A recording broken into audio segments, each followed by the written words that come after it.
안녕하십니까, 이광빈입니다. 우리 사회의 문제점을 진단하고 지속 가능한 사회를 모색하는 뉴스프리즘 시작합니다. 이번 주 뉴스프리즘이 풀어갈 이슈 함께 보시겠습니다.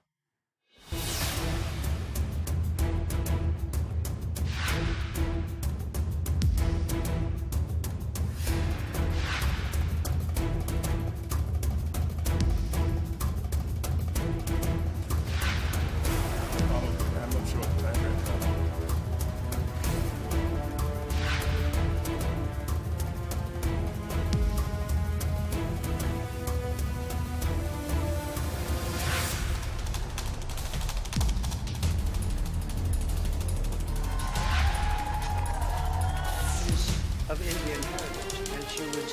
If you try to overturn a free and fair election.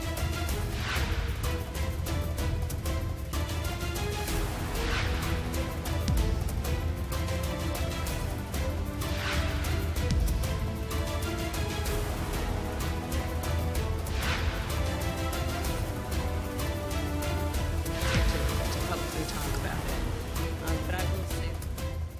미국 대선, 트럼프 전 대통령과 해리스 부통령 간의 지지율이 엎치락 뒤치락 하는데요. 전통적으로 민주당 지지 성향이던 실리콘밸리도 이번에는 양측으로 갈려 있습니다. 미국 테크 자본은 전 세계 미래 경제 흐름을 사실상 좌지우지한다고 해도 과언이 아닌데요. 도대체 무슨 이유로 트럼프 지지층이 늘어나는 것일까요? 그 이유가 한국 경제에 미치는 영향은 어떨까요? 먼저 갈라진 실리콘밸리의 상황, 강재은 기자입니다. 일론 머스크 테슬라 최고 경영자는 트럼프가 총격을 받은 이후 소셜미디어 X에 나는 트럼프를 완전히 지지한다고 밝혔습니다.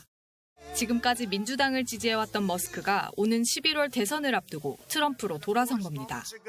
머스크뿐 아니라 온라인 송금 서비스 페이팔의 창업자 피터 틸과 페이팔의 전 최고 운영 책임자였던 데이비드 올리버 섹스, 벤처업계의 거물 투자자인 마크 안드레센도 잇따라 트럼프에게 지지를 보냈습니다. 특히 데이비드 섹스는 공화당 전당대회 무대 위에서 트럼프 지지 연설을 하기도 했습니다. We can replace the Biden-Harris cabal with a president who is strong and smart rather than sleepy and senile. 테크 업계 내 민주당 지지자들도 이에 맞서 집단 행동에 나서면서 실리콘밸리는 두 진영으로 갈라졌습니다. 벤처 투자자들과 기술기업 설립자 등은 지난달 카멀라를 위한 VC들이란 사이트를 개설하고 해리스 공개 지지를 선언했습니다.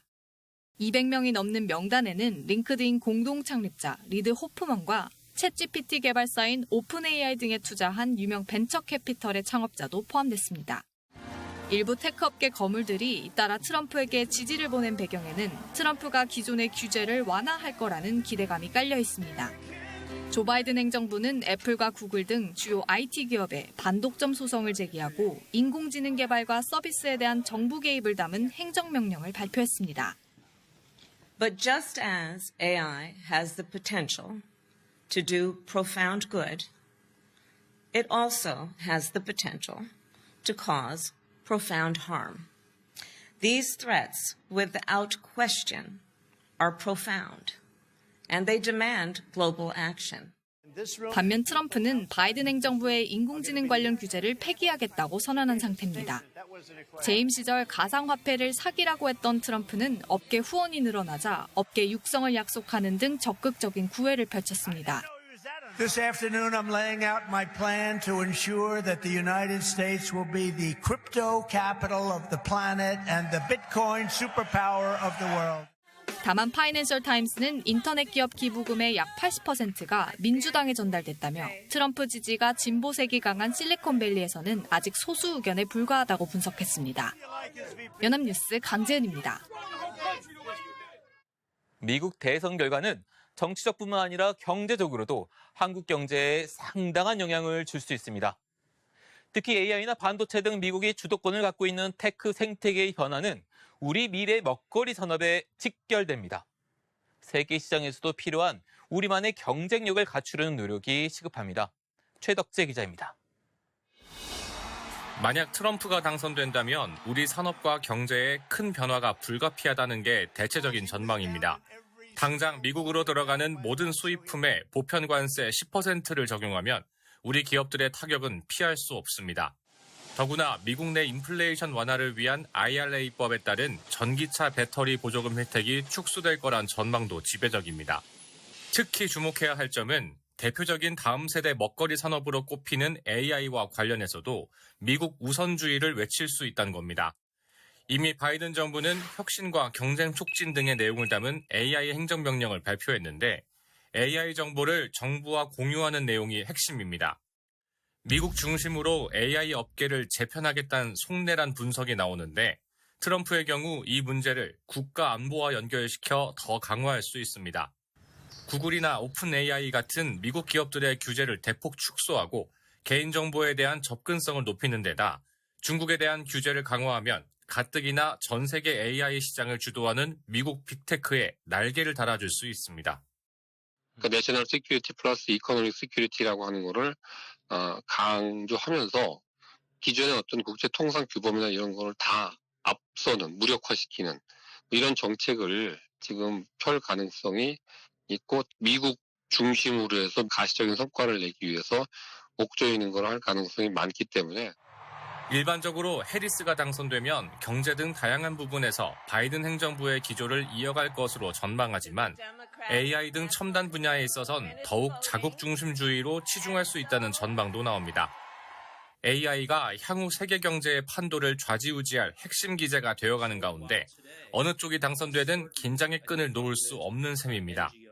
그만큼 미국 대선 상황을 주시하면서도 AI 등 국내 첨단 산업 경쟁력을 끌어올리는 데 주력할 필요성이 커지고 있습니다.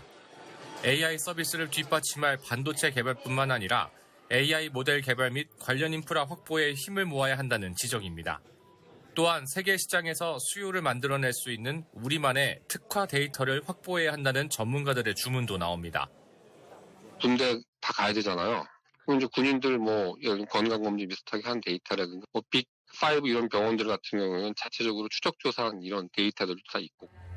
여기에 그동안 지지부진했던 AI 등 첨단 산업 육성 및 규제에 대한 입법에도 속도를 내야 한다는 목소리가 커지고 있습니다. 연합뉴스 TV 최덕재입니다.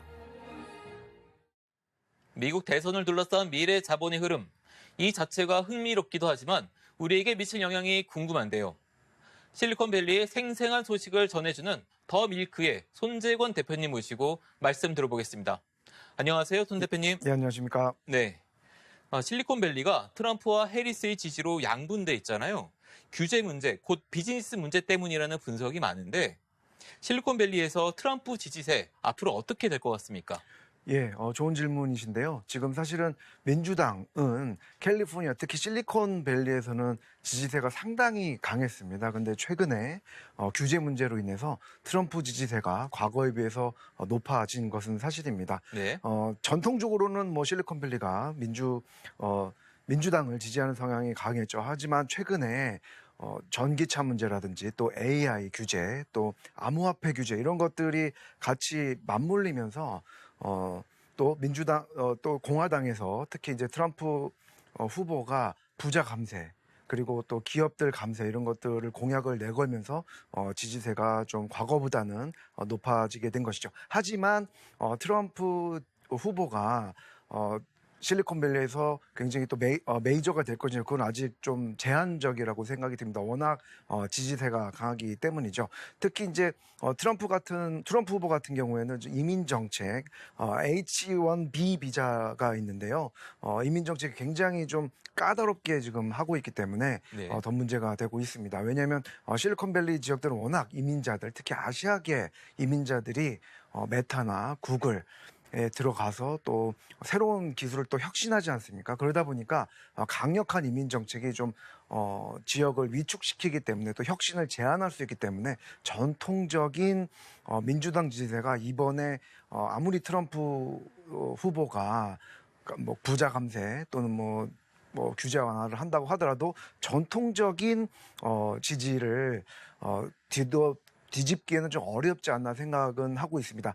하지만 실리콘밸리 내에서도 특히나 이제 뭐 AI라든지 또 암호화폐, 특히 이제 최근에는 안전 문제가 많이 대두되고 있습니다.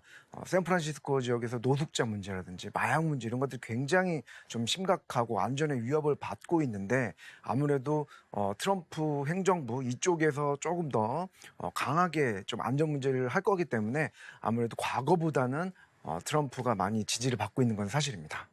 결국에는 한국 경제에 대한 영향이 우리가 가장 주목할 수밖에 없는데요. 트럼프가 당선되든 해리스가 당선되든 우리에게 미치는 영향 어떻게 분석하십니까? 예, 상당히 큰 리스크죠. 네. 왜냐면은 지난 4년간 바이든 행정부에 적응을 하지 않았습니까? 산업도 그렇고 정부도 그렇고 기업도 그렇고 많이 적응을 했는데 네. 이제 트럼프 후보가 당선이 되면 완전히 또 뒤집혀야 돼요.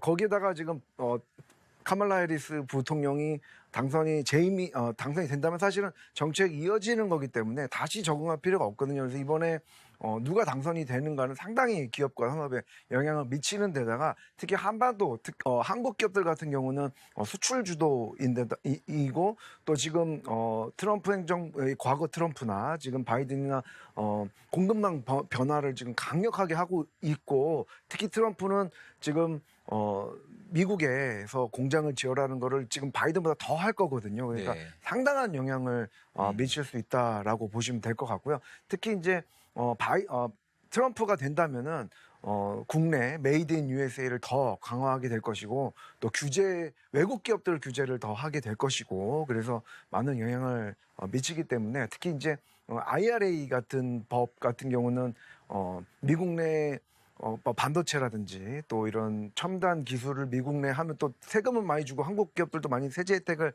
받았는데 지금 트럼프가 당선이 되면은 제1호 폐지 행정명령이 바로 IRA 폐지예요. 그러니까 네. 우리는 바로 이제 영향을 받을 네. 수밖에 없기 때문에 굉장히 촉각을 곤두세울 수밖에 없고요. 네. 카말라 해리스 같은 경우는 아무래도 친환경 정책이라든지 또 재생에너지 또 전기차에 많은 정책을 이어갈 것으로 보이기 때문에 거기에 따른 한국 기업들도 영향이 상당히 있을 것으로 보입니다. 하지만 누가 되더라도 영향을 안 받는 분야가 있습니다. 바로 대중 네. 정책입니다. 중국 정책에 대해서는 네. 트럼프나 카말라 해리스나 지금 다 공통적으로 강하게 지금 중국을 규제해야 된다라고 얘기를 네. 하고 있거든요. 그래서 사실 한국 기업 입장에서는 중국과 네. 미국 시장에서 좀 대결하는 품목들이 상당히 많습니다. 물론 지금 하이테크 영역에서는 많이 규제를 하고 있잖아요. 근데 네. 로우테크 영역에서는 아직 많이 밀립니다. 네. 중국에 많이 밀리는 상황인데 지금 어떤 정책에 따라서 한국이 조금 더 좀 수출을 조금 더 할 수 있는 그런 룸이 좀 생기기 때문에 카말라 해리스나 트럼프 당선 여부에 따라서 앞으로 한국 경제에도 많은 영향을 미칠 것으로 보입니다. 네. 그 AI와 반도체 그리고 에너지 전환 그리고 조달 이 문제가 하나의 생태계를 이루고 있잖아요. 누가 당선이 되든 말씀 들어보니까 미국의 주도권은 더 강화될 것 같은데 전 세계적인 지속 가능한 성장 여기에 어떤 영향을 미칠 것 같습니까? 예, 지금 상당히 중요한 지적을 좀 해주셨는데요. 뭐냐면 지금 생성 AI, 또 반도체 또 이를 위한 에너지 조달 문제는 지금 2024년 후반기뿐만 아니라 내년 2025년 또는 그 이후까지 상당히 중요한 토픽이 바로 생성 AI, 반도체, 에너지입니다. 근데 이 이 세 개를 동시에 미국에서 패권을 가져가겠다. 생성 AI 서비스 패권, 반도체 패권, 그러니까 미국의 반도체 공장을 지어라 라고 하는 거 아니겠습니까? 에너지도 마찬가지입니다. 지금 에너지도 신재생 에너지 뿐만 아니라 원자력도 미국에서 지금 지어라 라고 많이 짓겠다라고 하고 네. 있고 앞으로도 뭐 소형 원자로 SMR이라고 하는데요. 이런 것들을 많이 지금 하고 있기 때문에 상당히 중요한 문제로 대두가 될 거고 네. 특히나 이제 미국 같은 경우는 에너지 문제가 상당히 심각합니다. 네. 왜냐하면 이제 비효율적인 전송 문제라든지 또 데이터 센터, AI 데이터 센터 있지 않습니까? 거기에 대한 수요가 너무 지금 폭발적으로 수요가 많이 있어서 지금 현재 데이터 센터, 현재 반도체로는 이 공급이 지금 부족합니다. 네. 그래서 앞으로 이 문제 상당히 중요할 것으로 예상이 되고요. 여기에 따라서 에너지 조달과 기술 발전 이게 좀 잘 된다면은 앞으로 인류가 아주 긍정적인 방향으로 가겠지만 이게 지금 뭐 전력망의 과부하라든지 그다음에 이 신재생 에너지 안 되니까 다시 화석 연료를 증가하게 되는 결과, 즉 석유를 더 많이 좀 수입하고 더 많이 생산하는 방향으로 가면 아무래도 기후 변화가 기후 위기가 심해질 것으로 예상이 되지 않습니까? 이런 문제는 또 인류의 좀 생존에도 문제가 되고 있기 때문에 지금 생성 AI, 그리고 또 반도체, 에너지 이 문제는 앞으로 인류의 문제와 직결된다라고 보시면 될 것 같습니다. 네. 손 대표님 오늘 말씀 고맙습니다. 감사합니다. 미국 대선을 앞두고 AI를 이용한 가짜 뉴스가 골칫거리로 떠올랐습니다.